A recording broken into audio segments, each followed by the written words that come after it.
You always ask questions. How are you doing? Are you sure you're okay? I love you. You're important.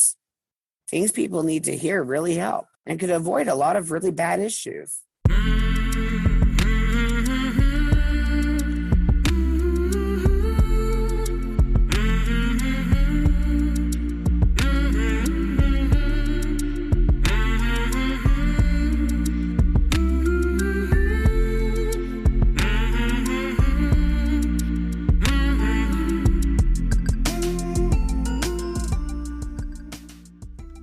Hey there, my name is Sean.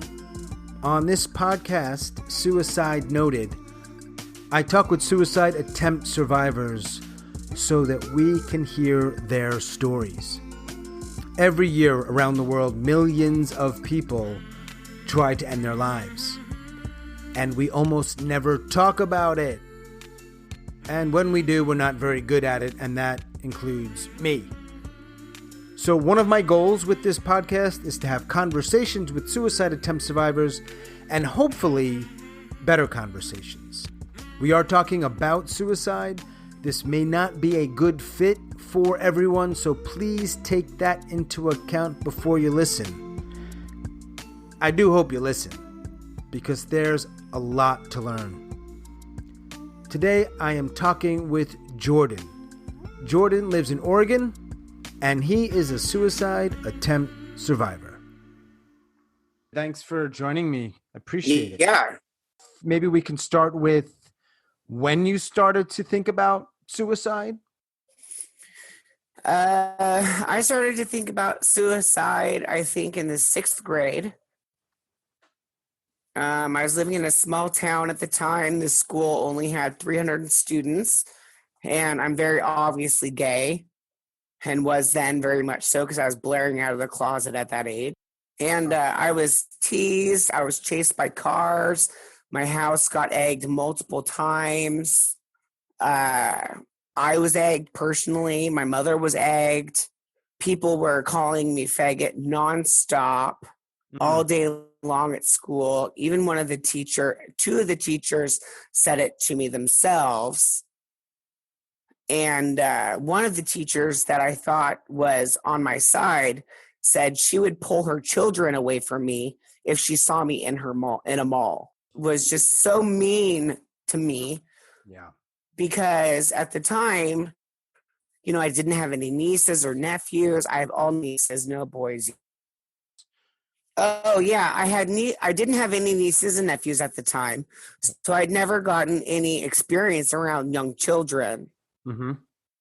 And as I got older, I started coming down with severe depression and bipolar by the 8th grade because I was suffering so much in this small town. Having a teacher tell you they will pull their children away from you in a mall like you're a contagious person was just so absolutely unfeeling and mean to say to a student who was young. Cruel. It, really affected me. And as I got older and started coming down with schizoaffective and schizophrenia, I started thinking I was contagious to children as a delusion. Wow. And I thought that I could give them my illness, like my psychological illness, through like looking at them or thinking something or, even just walking by them. I was afraid that they could catch something from me, whatever that was. But, I was scared that something was wrong with me and that people were not going to, let me, be around children. And I'd never had an issue with children. I still have not. All my nieces love me. I have a great family, a lot of family support. Everyone in my family is okay with me being gay. We live a very open life, so it's nice to have family support behind that. But it took me a long time to get over that. When you were going through that, especially when you were saying, I think it was around the 8th grade, mm-hmm. Did you have anybody you felt comfortable talking to? No. No one. I did not. No one. How long did that go on for where you had no one to talk to? About the end of 8th grade, I started showing a lot of symptoms of mental illness. And since I was so young, they didn't want to diagnose anything. Sure. And so when I got out of 8th grade, I moved back to Portland. And I had I've had a good life here. I've never had really any issues here, no hate problems. I have a good community for support here. I have a good gay community around me. Everybody knows me. I'm supported and loved. So that's really helped quite a bit when I first moved to Portland. Yeah. From there, probably my freshman summer, my stepfather died of cancer. And he died of cancer at home. We took care of him till his last minute, I built his casket. And, that was a different time because I'd never lost a significant person so close. So about the middle of my sophomore year, when I turned 17, I think, I attempted to hang myself. And my mother found me suspended from the basement boards. And that really traumatized her. But I was also in a state of mental disarray. My schizophrenia was coming out full force. I was very delusional, delusions of grandeur. Mm-hmm. And I had only just started to receive mental health here in Portland. And as things went, I turned 17. I was still very unhappy. And so I tried to kill myself. I was just lost. What do? You don't know who to go to. You're lost. And so you tried to hang yourself? Yes. I'm trying to understand that you did not die because your mother found you in time, or was there something wrong with the way? Yeah. Okay. I was actually unconscious. Mm-hmm.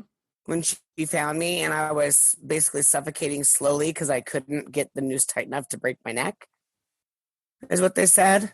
You said your mom was able to cut you down, which I'm glad she was able to cut me down. She called 911. The ambulance arrived. And 3 weeks later, I was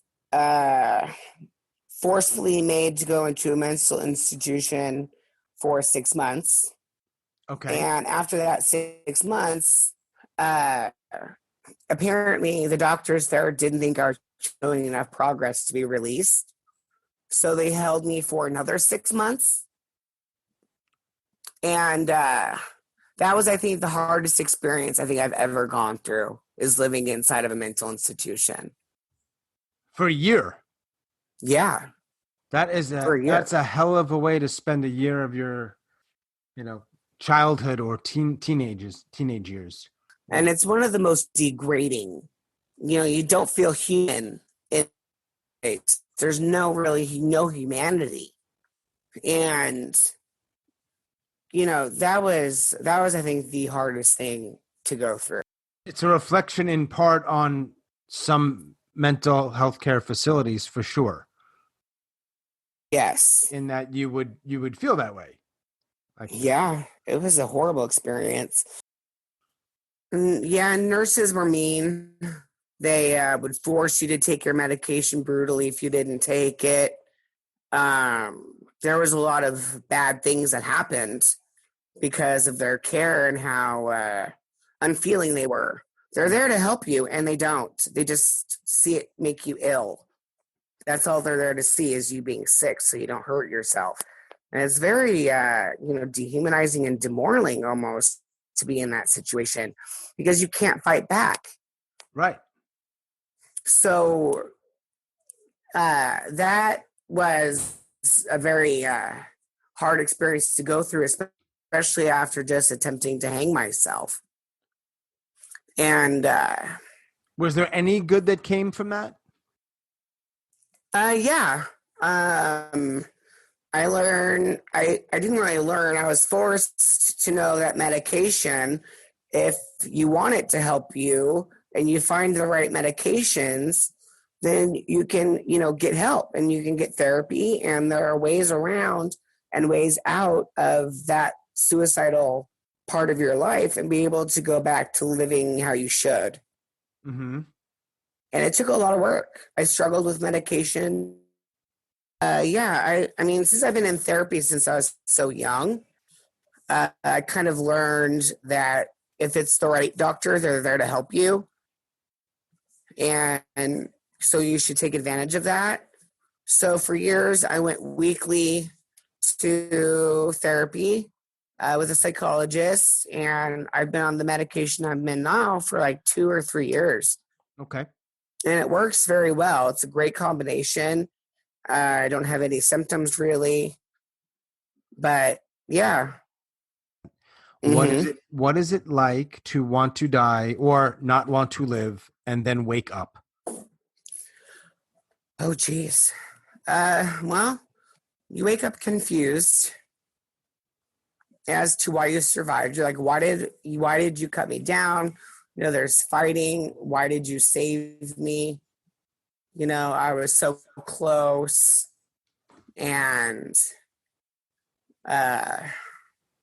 yeah, it was a dark time in my life for quite a while.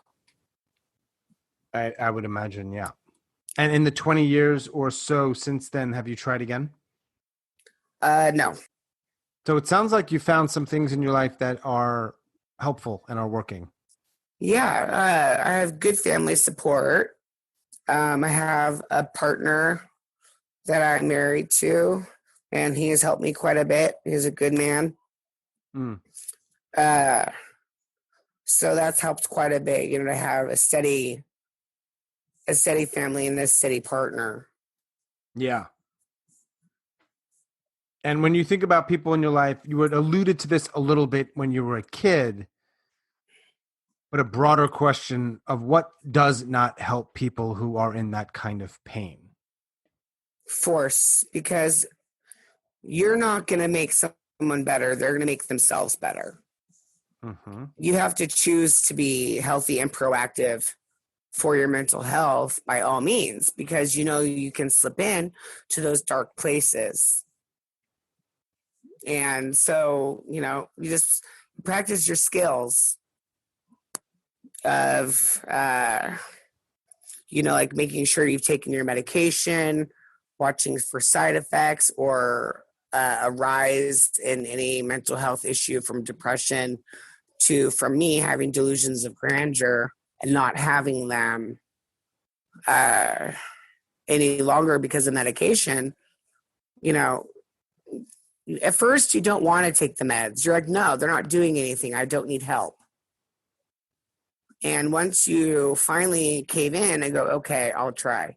And you try and it starts to work. And so you keep trying until you find that that personal medication cocktail that mm-hmm. works the best for you and what you're going through. Of course. And so, I think that when people do commit suicide, they're lost. They're in a dark moment. And they don't need to be locked up. I think that a lot of the time, for some people, they could be treated outside of that situation and not have to be, committed to the hospital. Yeah. Hospitals are really good places typically to prevent you from killing yourself. Yes. But arguably for a lot of other things, some of them are failing for sure. Yeah. Yeah. Yeah. When you got out and then as you've lived your life and you've gotten healthier, people in your life who know that you tried to end your life, how do they respond? A lot of silence sometimes. Like, some people believe it, you're like, nah. And you're like, yeah. And it's not something you just talk to a stranger about that you meet in a coffee shop. Right. It's usually something you you keep inside of you, and you have to wrestle with that the rest of your life. That Like, are you hard on yourself about it, or you accept it, or does it depend on the day? depends on the day a lot. Because, when you get near the date that you tried, you kind of start having issues about it, an anniversary coming up, and you are that sensitive again because you can see it in your mind what you were doing and how you tried. And it is a lot to go through day to day, and to put it aside and be like, that's not me anymore. I've changed. I've taken care of myself. There are ways to get help if you need help. You just have to. Coming up on 20 years, isn't it? Yeah. My best friend ended his life. It was more than 20 years ago, but not much. I remember that was sort of a big date in my What mind. is it? Yeah, I don't know why. It just felt big. It felt Yeah. big. Yeah. It's a long time. It's been hard, Yeah. but I've lived it. I went through a lot of drug addiction after, I was using a lot of drugs. I have never really drank, so that's never been the issue. But drugs like cocaine or amphetamines are what you go to, basically. And, I did that. I got myself sober. So, that battle's over. But that was hard to get over. Long time in my life I used drugs. I'm sure it's, yeah. Did you do 12-step? No, I did it myself. I haven't. Nope, Really? just got sober. You just did it yourself? Yeah. Wow. You don't hear that I too just often. I just decided to stop and stopped. Good for you. Because it's that personal decision to do it for your own health, Yeah. Because if you don't make the right decision, you're going to relapse. Sure. And maybe die. Yeah, and maybe die. Why'd you start the group? I wanted to connect with other suicide attempt survivors just because I wanted to hear their stories and see where they'd come from. Like, when was it? How did you try? Are you still needing psychological help? Do you just need friends? What do you need in your life to help you get healthy and stay healthy? Yeah. And I just like to hear other people's stories on how long they've suffered and the consequences because of their actions. Right. And, because my mom still suffers trauma from finding me. Mm-hmm. She has horrible nightmares.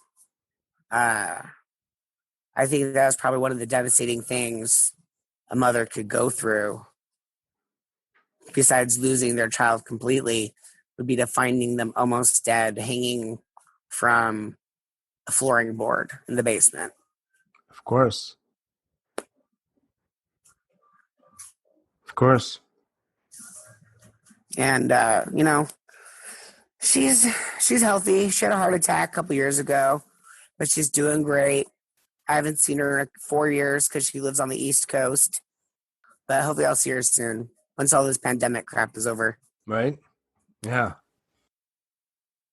I'm always curious to sort of ask people who have been there, like you.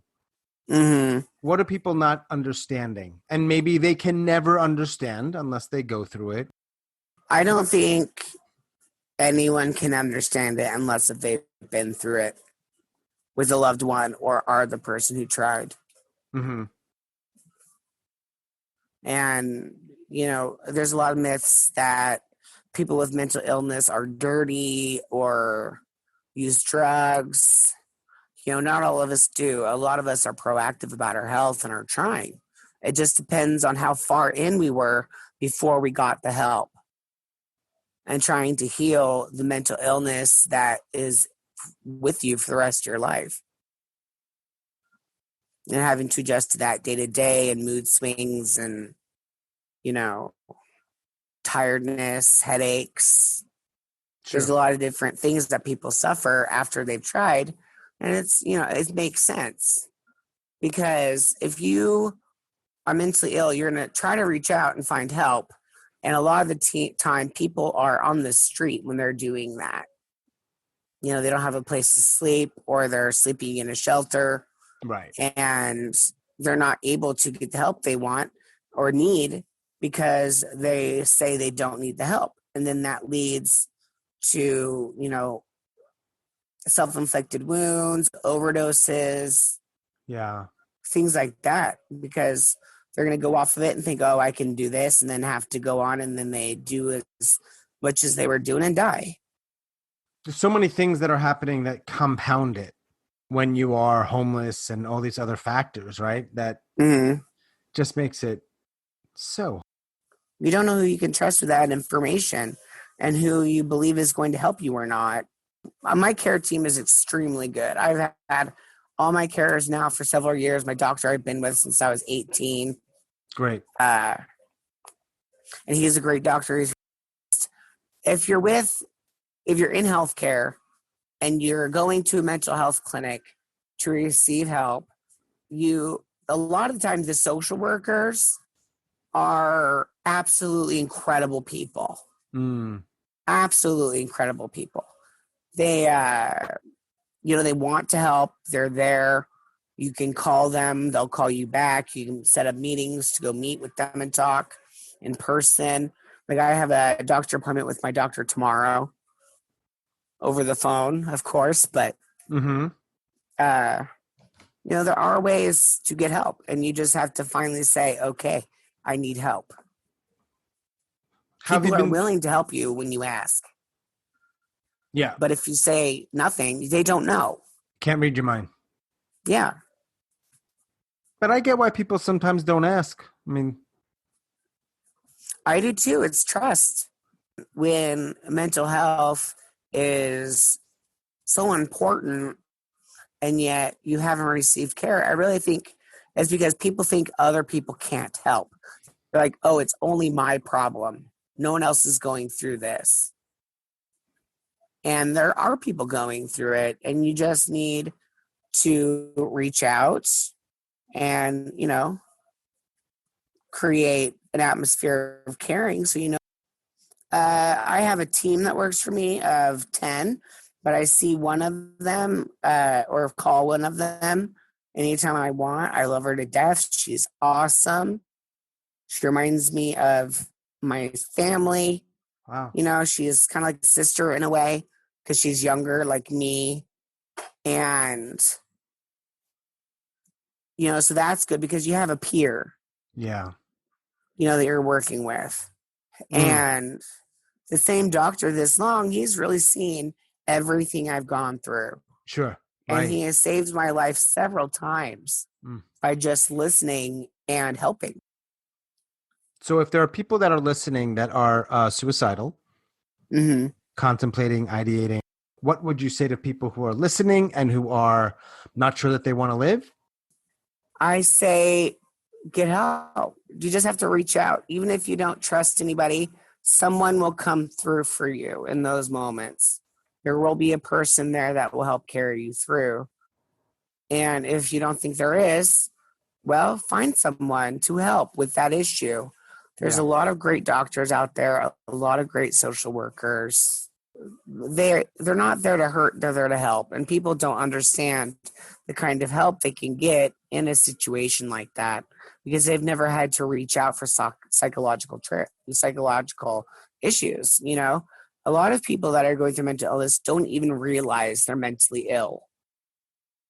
And that is what I think leads into overdoses and situations of abuse of any kind. Your body remembers trauma. So even if you don't necessarily remember the event, your body does. And so you'll have changes.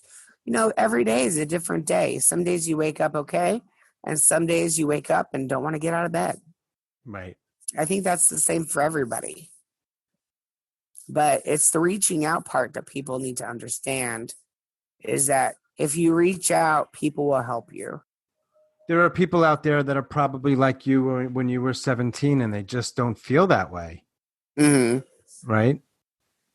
And I always wonder, like, how do you, this is more of a rhetorical question or thought, Yeah. how to reach those people who are just don't feel like there is an answer or any hope. I don't know. I say just quietly support. Hmm. Just be around them. Give them, time in your day to be around them and help provide them some normalcy and routine, because it's routine that's going to help you get better. And, if you practice your routine, if you go to your 12-step programs, which have helped a lot of people, Mm-hmm. Alcoholics Anonymous is awesome. NA is awesome. I've been in groups a couple different times, and it's just not the way I like to share. Mm-hmm. So I don't go. But my mother is a drug and alcohol counselor, and she didn't know I was using drugs. Wow. She couldn't tell. And I was pretty low at that time. It was a pretty dark time in my life. Mm-hmm. And, but I think now she understands more of it than she did then, even because of me and having to go through it. And also my brother Eric has PTSD from being in war in Afghanistan. Mm. So there's a lot of, he has a lot of issues. I have a lot of issues, but we have to actively get help. You have to reach out. You have to go get your meds, go to a doctor, explain what's going on so they can potentially match you with a system that works, a medication that works, or even, it's just when somebody listens, you need to listen to those people, because you listen to what's going on in their mind and it just seems like chaos. Yeah. And when you're at that point in your life, it's chaos. Yeah. A lot of people kind of suck at listening, Jordan. That's unfortunate, but not everybody. Yeah. You seem like you'd be a good listener. I try my best. Yeah. You always ask questions. How are you doing? Are you sure you're okay? I love you. You're important. Things people need to hear really help. Yeah. And could avoid a lot of really bad issues. How you been doing during the lockdown or the pandemic? It's been okay. The only real difference I've noticed is just wearing masks. Okay. And how many people in your state have been, or even county, have been infected, and our rate's still going up. I'm in Oregon. Our rate is slowly going up. We went from, I think, 2,000 people to 11,000 people a couple of days ago. Yikes. They said that have been, diagnosed. Right. That's what we got to go by. Yeah. So, you have to just kind of, make sure you're washing your hands and doing what you need to do, because nobody wants that to happen. What helps you other than, I know you say you take some meds, you go to therapy, and you have a support group, which are all amazing. What else has helped you? I think the one thing that helped me the most was probably starting to do drag. Oh, awesome. And I did drag for 15 years here in Portland. So, and right now I'm retired. I haven't gotten back on stage in a couple years. But, that really helped me quite a bit. It allowed me a way to, show my art, or, be a comedian, or, show my talents of what I can do. Totally. Yeah. And I've won several titles that are meant for the drag community here in Portland. And the community supports you. If you're out in the community and you're a shining star, you need to watch out for the people that are so drunk at night that they want to drive home that they don't drive home. There's other things you can do in the bar besides being on stage dressed up. Mm-hmm. And a lot of people, it's funny, people talk easier to you when you're in drag than they do when you're out of it. It's like they automatically trust you Yeah. to be the comedian. They automatically trust you. You're going to be the one on stage. You're going to be entertaining us, you know? So it's up to you to make a difference. I helped a lot of youth organizations when I was younger with raising money and getting clothing and coats and things like that for reach out, you know, for younger kids in the town, because we have a large underage houselessness issue. You know, like they get kicked out for being gay. Yeah. And they don't know where to go. And so you just kind of have to, if you don't do your research, you're not going to find anything. You know, you got to look things up. You got to, you know what you're doing. Yeah. But yeah, the community supported me quite a bit. I mean, I was doing it forever and ever. And I just decided I didn't want to do it anymore, basically. Is that right? Is there a reason, or it just felt like the time to stop? No, I just wanted to stop.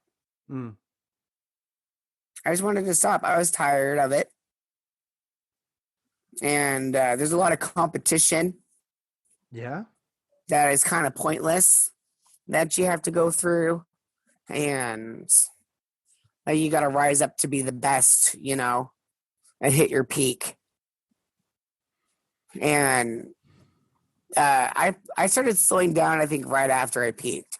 I was hosting a couple different shows, or I have hosted a couple different shows in drag, and on a weekly basis, you know, like I do the Thursday night show here at a bar.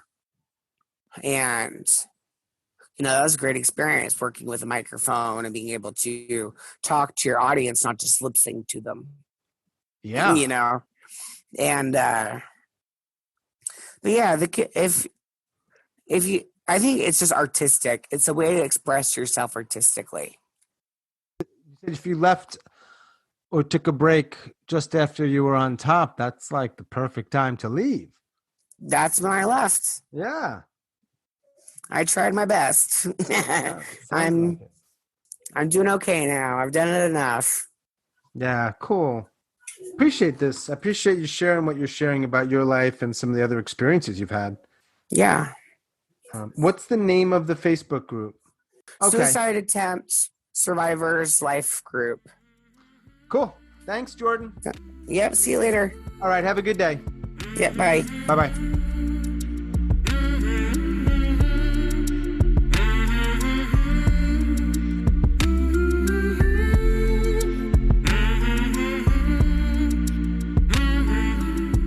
Thanks so much for joining us today.